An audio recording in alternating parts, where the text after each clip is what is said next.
Morning बच्चों, आज हम एक मछली सारे तालाब को गंदा करती है लोकोक्ति पर मौलिक कहानी पढ़ते हैं। तो चलिए शुरू करते हैं कहानी। मानकपुर गांव अपने परिचय के लिए मोहताज नहीं था, क्योंकि एक न एक एमएलए हर 5 वर्ष बाद यहाँ से चुना जाता था। गांव के आसपास के गांव उसका समर्थन करते थे।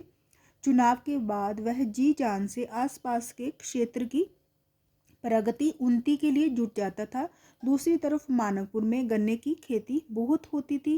कहने का तात्पर्य यह है कि सभी लोग संपन्न खुशहाल थे। किसानों के अलावा मजदूर वर्ग के भी लोग वहां रहते थे। गांव में एक पाठशाला थी जिसमें कि गांव के बच्चे पढ़ने आते थे। 2 अध्यापक थे जो कि आसपास के ही गांव के थे, यानी पढ़ाई का भी अच्छा माहौल था। एक व्यायामशाला थी जो काफ़ी चलती थी।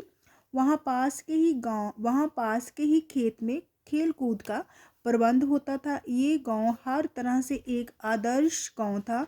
यहाँ के विधायक श्री सुमेर चंद का गांव की प्रगति उन्नति में हर तरह का सहयोग रहता था। एक किसान भीकम सिंह था जिसके 2 लड़के थे, सोहन सिंह और लक्ष्मण सिंह। सोहन सिंह ने बड़े होने के नाते खेती का काम संभाला और लक्ष्मण सिंह को पढ़ने शहर भेज दिया। शहर जाकर वह बनने की बजाय बिगड़ गया। सीधा साधा लक्ष्मण सिंह बुरी संगत में पड़कर अपने उद्देश्य से भटक गया। शहरी लड़कों ने उसे शराब और जुए की ऐसी लत लगा दी जो आसानी से नहीं छूट पाई। अब तो उसके पढ़ाई के पैसे जुए और शराब में खर्च होने लगे। घर पर पैसे की मांग बढ़ती गई। बेचारे बाप को कर्ज लेना पड़ा, परंतु कर्ज से कहाँ पूरा पड़ने वाला था। एक दिन उसके पिता ने शहर जाकर देखा तो पाया कि उसका बेटा तो बर्बाद हो चुका था। उसने बेटे को समझाने की कोशिश की, लेकिन सब व्यर्थ, सब बेकार रहा। चिकने घड़े पर पानी कहाँ ठहरने वाला था। उदास पिता गांव वापस आ गया और सिर पकड़कर बैठ गया। बड़े भाई ने उन्हें धीरज का अर्थ बड़े, यहाँ पे भाई आएगा। बड़े भाई ने उन्हें धीरज हौसला बंधाया और कहा कि ठोकर खाकर ही इंसान को अकल आती है।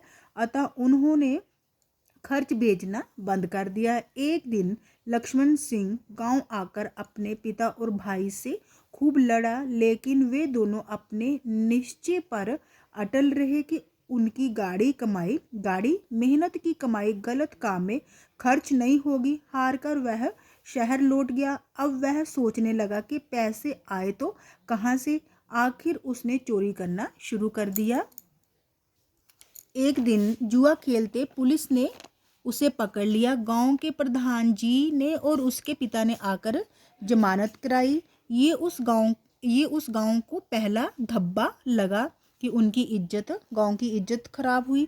लोग उसके पिता को ऐसी नज़रों से देखने लगे जैसे उसने ही कोई अपराध बुरा कर्म किया हो। उस मुकदमे में लक्ष्मण सिंह को 3 महीने की जेल हुई। जेल से छूटने के बाद उसने चोरी करना शुरू कर दिया। पकड़े जाने पर वह अपना नाम लक्ष्यो बताने लगा और गांव का नाम मानिकपुर। अब तो आए दिन मानिकपुर में पुलिस आने लगी। उसके पिता भीकम सिंह और भाई सोहन सिंह की आंखें शर्म से झुक गई। वे दोनों लोगों से मिलने में कतराने लगे। एक दिन किसी बड़े अपराध में लक्ष्मण सिंह की तलाश में पुलिस मानिकपुर गांव आई और प्रधान जी के यहाँ आकर पूछताछ करने लगी।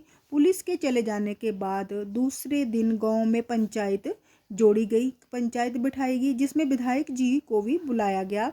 पंचायत में यही तय हुआ कि लक्ष्यों के कारण पूरे गांव की बदनामी हो रही है। सरपंच जी ने अपना फैसला सुनाया कि एक मछली सारे तालाब को गंदा करती है। अतः भीकम सिंह और सोहन सिंह कुछ महीनों के लिए गांव छोड़ दे और कहीं और जाकर रहें। तभी गांव की गिरी हुई इज्जत कुछ ऊपर उठेगी।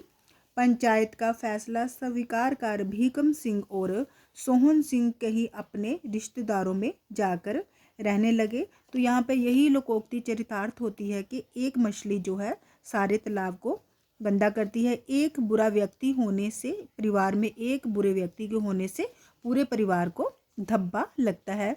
तो बच्चों, अगर आपको मेरी वीडियो अच्छी लगी हो तो प्लीज़ इसे लाइक, शेयर और सब्सक्राइब अवश्य कीजिए। धन्यवाद।